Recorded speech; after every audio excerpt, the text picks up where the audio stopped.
So one of the big things that has come up in the past few hours, or I think the past few days, is the deplatforming of a number of YouTubers from Patreon. Now I'm still on Patreon, but I don't like I use it mainly to support a couple creators that I follow. I only have like one Patreon person who actually contributes to my channel. It doesn't mean you can't do it. I encourage you to contribute on Patreon if you want.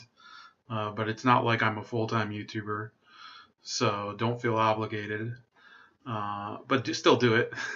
Although I am looking for a different way to make money from, obviously the videos and writing that I do. So really, I'd like to kind of describe what's really the problem going on today with the left-right divide in the world. Isn't necessarily just about economics or about social science or about the vision of the society we want.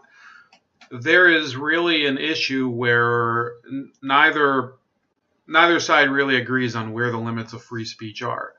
I think absolutely on the right, on most of the right, you see people have found a new appreciation for the value of the freedom of speech. Now, it wasn't always that way on the right, and I'm not going to pretend that it was.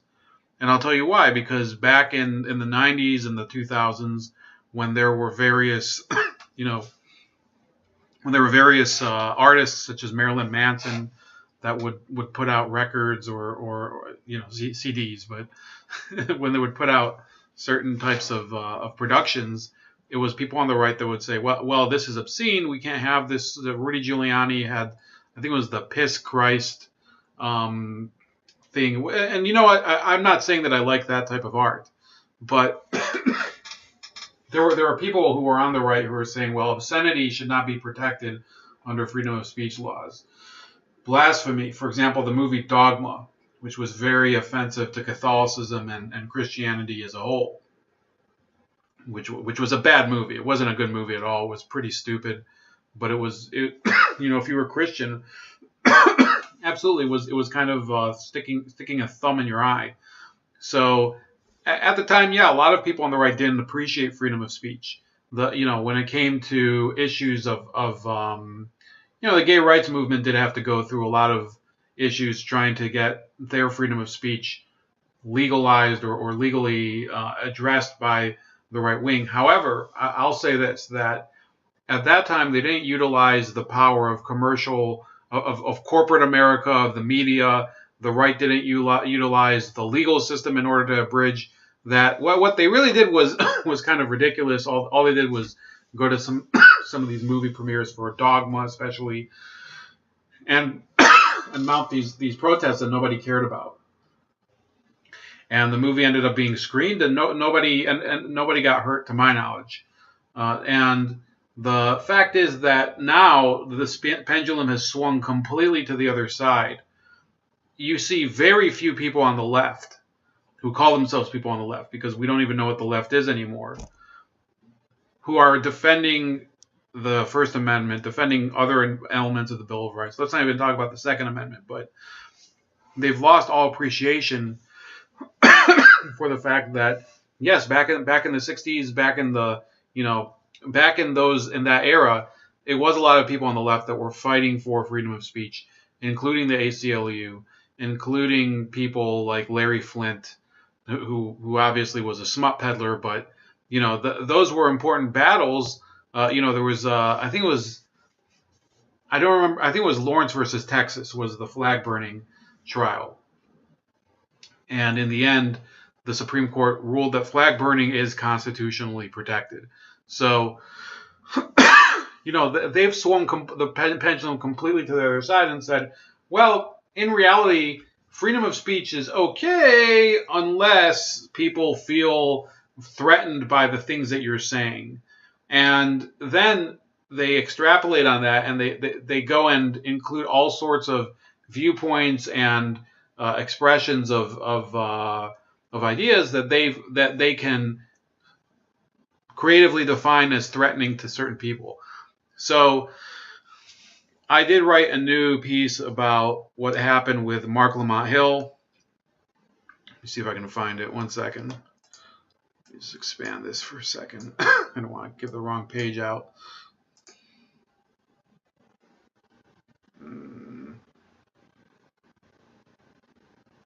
Can't find it. So, never mind. I will share that in the chat, though, and you guys can read it. In fact, you know what? I'll just pull it up here. So this delves really deeply into what happens when you have people who they don't have a commitment to freedom of speech.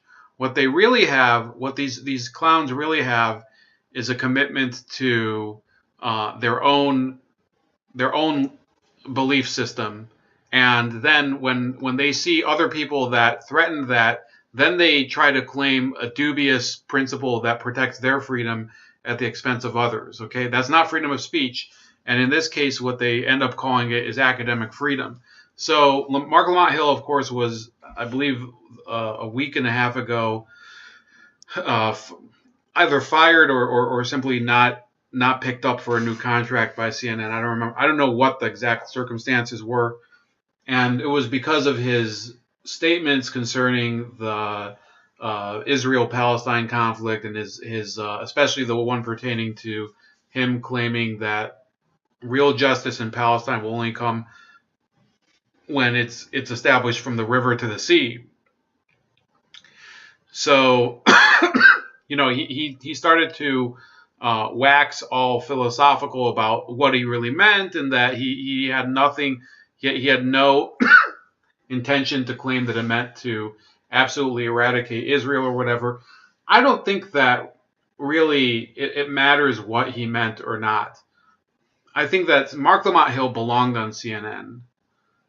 But to tell you the truth, it's because he's a clown just like everybody else on CNN. And it's not going to change. Let me just restore the size here. It's not going to change in my mind the image of the network because Mark Lamont Hill happens to be on it. I think that CNN, they decided to fire him because they felt some of their dwindling viewership is going to leave, which I think, I guess maybe in a business sense, it might make sense. But I don't think people would really have stopped watching CNN because they continue to have him on. They don't really have him on that often. And if you watch his speech, which I think I went over some of it in one of my previous videos, he says a lot of things that are even dumber than I mean, the thing he got fired from is an opinion. You can call it dumb or you can call it, you know, just or whatever. He said a number of things that were really like, you know, standard bullshit about injustice and about Ferguson and hands up and whatever. But Mark Lamont Hill started to complain after or a lot of his supporters, more correctly, started to complain that this was censorship, that it's censorship because of his views on Israel. Okay, that might be true. I'm not going to say, because I don't support him being fired, I'm not going to say that I stand behind anything that any motivation that would have gotten him fired, whether it's because of that or whatever. I will say this, though. Mark Lamont Hill has never been a supporter of freedom of speech. Mark Lamont Hill was basically, over the years, and we'll get to the real, what I would call the keystone of Mark Lamont Hill basically being an enemy of freedom of speech at the end, because you will laugh so hard when you see what I'm talking about. And hint, hint, it's over here, that you'll start to ask, well, okay, you might have gotten screwed, Mark Lamont Hill, but you built the house you built the foundation of the house you live in now. That's basically what I'm trying to say here. So yeah, I am against the deplatforming of people. I'm against Sargon being kicked off of Patreon. I'm against James Alsop. I would say I disagree with some of the things he says. And, you know, other videos, I think he does a great job. So I think Patreon is making a huge mistake by kicking them off. But I'd like to focus on this on this larger topic, in my opinion, because I'm not as familiar with the circumstances around Sargon being kicked off of Patreon. Anyway, here are Mark Lamont Hill and George Ciccariello-Maher talking about freedom of speech at a meeting of the Students for Justice in Palestine. And Ciccariello-Maher had just been, a couple months before, he hadn't been fired, but he resigned from Drexel University because of all of the shitstorm that he created over his tweet that all he wanted for Christmas was white genocide. So then, this is his viewpoint on freedom of speech. We'll try to watch as much of his other statements as well. You mean as a practical matter or conceptually? I mean, it's a practical matter. Okay. So somebody has asked them what really is their viewpoint on the concept of freedom of speech. I mean, I think BDS is the example, right?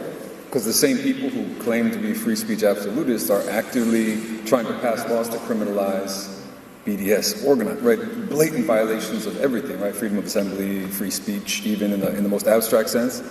And so you know that these are hypocrites, right? And you know that the... So I have to, I'm surprised that and this might be the only time I ever agree with him, but I oppose these bills against BDS. I actually had a long argument with a friend of mine who was in favor of these bills because BDS is an ineffective movement. The BDS movement has failed across the board to accomplish any of its goals in terms of trying to economically hamper Israel's performance. So, and if you're a BDS supporter out there, I want you to tell me, where's the success? Where's the beef? Israel's economy is the most successful in the Middle East right now, and and basically their point would probably be, well, it's a military power. Well, they're using capitalism. Well, no shit, because capitalism works and your ideas don't. So therefore, you are losing, and your boycott doesn't mean shit. Your boycott, if the economic model of a country is succeeding because it's making the right economic decisions, regardless of what that economic model is. But hint, hint, it's not your economic model because we know most of you believe in socialism. Then your boycott doesn't mean shit. Okay, so I don't see a point in passing a law against it because it's a colossal failure anyway, right? So eventually this boycott movement would probably, it becomes ubiquitous. People already know that you're boycotting it, and therefore it doesn't change anything. A boycott only is effective if it causes more and more people to stop patronizing a certain business or institution. And that's not what's happening. The actual concrete limitations of free speech have everything to do with who has power, whose speech matters. And if you threaten that, then you become the problem, right? So if some fucking Nazi comes and speaks at UPenn and you show up and yell at this person, right? You're engaging in free speech and free assembly, but you'll find out very quickly that that is not the speech that's being respected, that's being upheld. And the contours of that, the inequalities and asymmetries of that have always been there. And so, for example, the attack... So what he's referring to was that there was... I didn't know if it was at UPenn, but maybe it was, according to what he's saying here. Charles Murray is a political scientist from the American Enterprise Institute, and he's had a number of prestigious articles published over the years and books and whatever. He was the person who pioneered the bell curve. And Charles Murray is considered basically the devil himself among leftists because they consider him to be a Nazi. But Charles Murray, he's never been very politically, he's politically active as an academic, but he's not a militant academic. And what Charles Murray would probably, if you look into even the basic contours of his biographies, he's married to a Quaker, attends Quaker gatherings, but he's not a Quaker himself. So they basically believe that if a person expresses a belief, which in his case is that there are genetic markers according to race that determine that seem to correlate with people's intelligence as far as IQ, then that person is instantly a Nazi or whatever. That's not the way it works. Charles Murray could be wrong. He could be, if I'm not a big stickler for really what's going on with that. I'm not interested so much in what Charles Murray's studies are. It's just not my department. But he's not a violent person. He's not a person that tries to disenfranchise people. And his ideas are simply, he is an opponent of government intervention in the economy, in social spheres and whatever. And you know what? If people want to argue the opposite, they want to debate him, they want to debunk him. I'm fine with that. What ended up happening was that there was a gathering at University of Vermont maybe it was University of Vermont. It was maybe it was Middlebury College. I don't remember. Yeah, Middlebury College. And a bunch of students just came there and tried to wreck the place in order to prevent him from appearing there. And that was in March 2017. And you can see a photo of these people, and they succeeded. They succeeded, and they succeeded in causing a ton of damage and all that. But what did they end up doing? Do people not want to read Charles Murray's articles or publications because people smash furniture or whatever in order to get after him? It's ridiculous. It's ridiculous. So more from Ciccariello-Maher. That I came under. At no point did I say this is an issue of free speech, because it simply wasn't. Actually, it legally wasn't. It was a question of academic freedom as a slightly different phenomenon, right? Something that protects in certain specific debated ways the members of an academic community, in which we have to remember that students are a part, right? And in which you have to make some kind of justification for someone's presence as part of that discussion, part of that debate. And I think this is a really complicated question about academic freedom, but it's already much more useful than the question of free speech. Okay, so what he says here, and you don't see Mark Lamont Hill object at any point, is that the issue of academic freedom is different from the issue of freedom of speech. Because, and he admits it soon, in his opinion, in academic circles, there has to be a wider degree of freedom than in, I guess, the real world, if you want to put it that way. Because in academia, you're coming up with all sorts of theories and logic and ideas that may not necessarily, they may be more theory than practice. And that's why he believes that academic freedom is in my opinion, that's what he's saying. He's saying that it's a higher degree of sacredness than is freedom of speech. Which is meant to limit the government's intervention in your speech in public spaces, right? It doesn't apply to someone having a platform. It doesn't apply to someone being paid to speak. No one has a right to be paid to speak at a university. That's something that's earned, again, earned in really fucked up ways, right? Earned in ways that are elitist often, or based on sort of archaic understandings of academic prowess.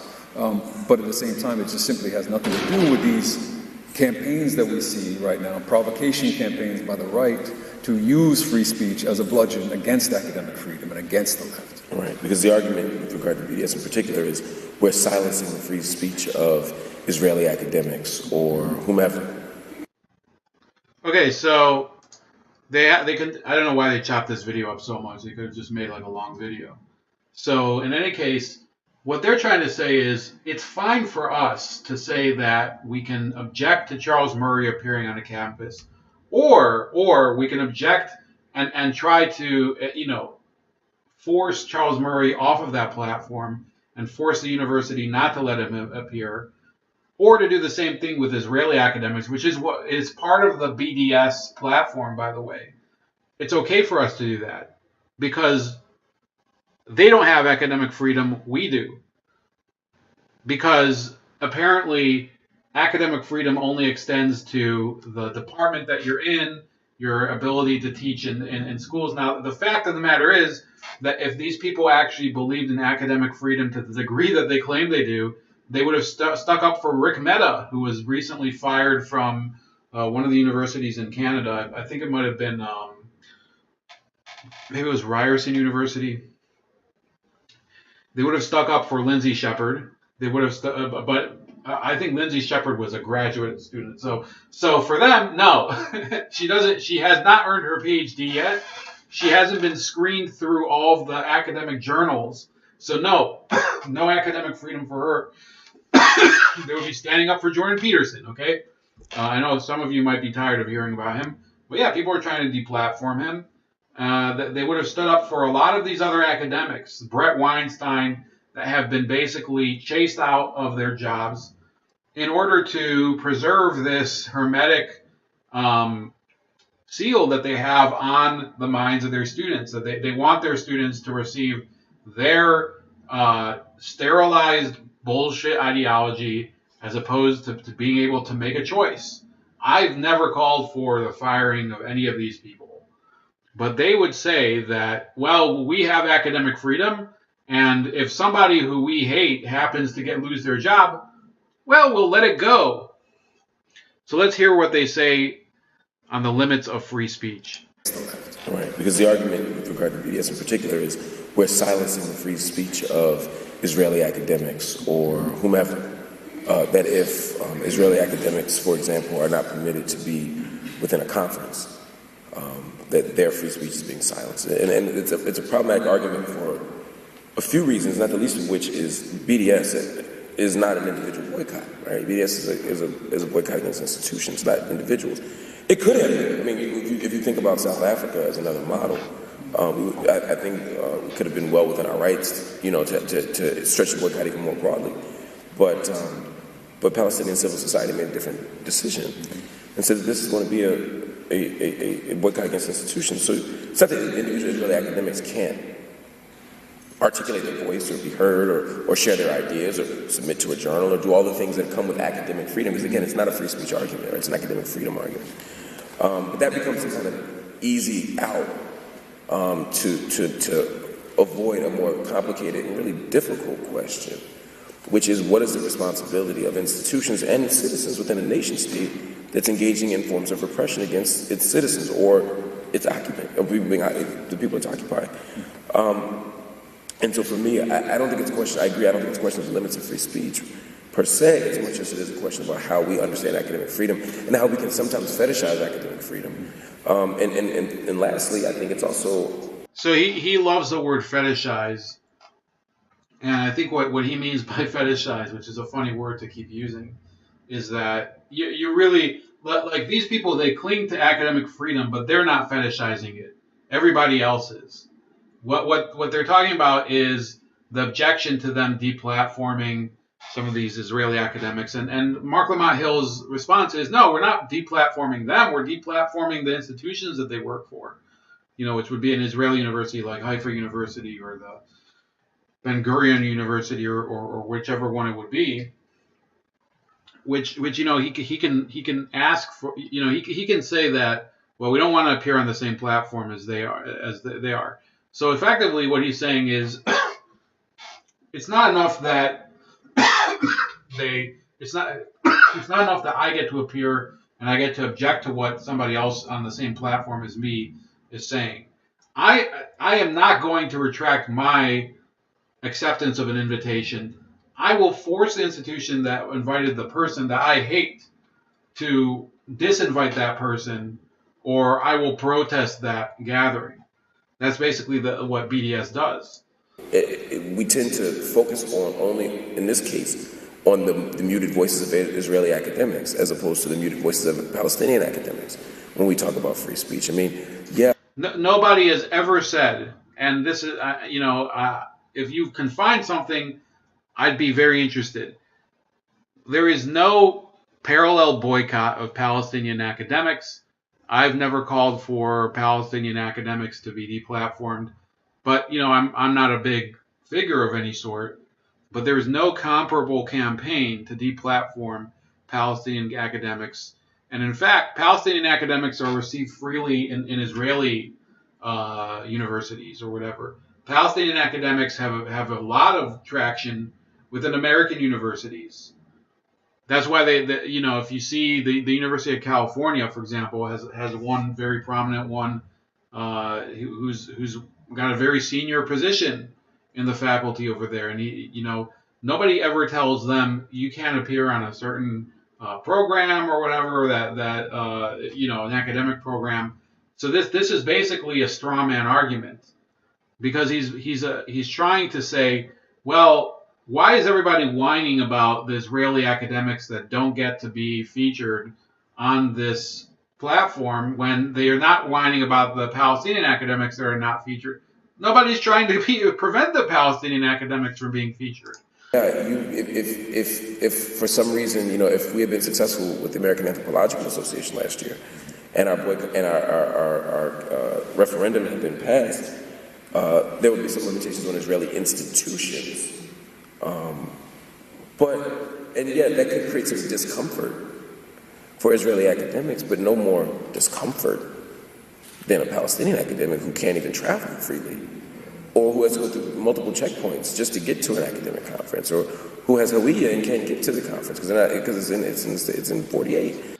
Yeah, that's a different issue. So he's trying to say, well, that's canceled out. The fact that we try to get Israeli anthropologists banned by banning the institutions that they work for within the United States is canceled out. He's basically saying that two wrongs make a right, because it's okay for us to ban the Israeli academics because in effect the Palestinian academics are being either prevented from freely moving and traveling within the West Bank, or simply inconvenienced by it, because in the end many of them do end up traveling. Many of them, it's not as if there's no travel from the West Bank. Gaza, you could probably make the argument that there is a travel, there's a huge travel restriction there. You know, it's not even an argument. But he's trying to say, well, two wrongs make a right here. Or whatever the thing might be. So, and that's not to go tit for tat as much as it is to say that there's a set of competing experiences of discomfort that we have to think about, a set of competing agendas and goals. And I think at some point we have to ask what's the moral question. And I think in this case... Yeah, what is the moral question, Mark? Does freedom of speech exist for you and not for the other people that you hate? That's the moral question here? Boycott, divestment, and sanctions is the way to go, irrespective of how that plays out with regard to academic freedom.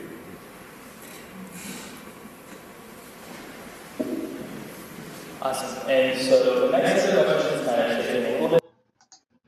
Okay, so that was his appearance at UPenn SJP, and we're gonna do in the next video. We're gonna just talk a little bit about Ciccariello-Maher's appearance on Tucker Carlson, and then also Mark Lamont Hill's talk with Sean Hannity back in the day. So stay tuned.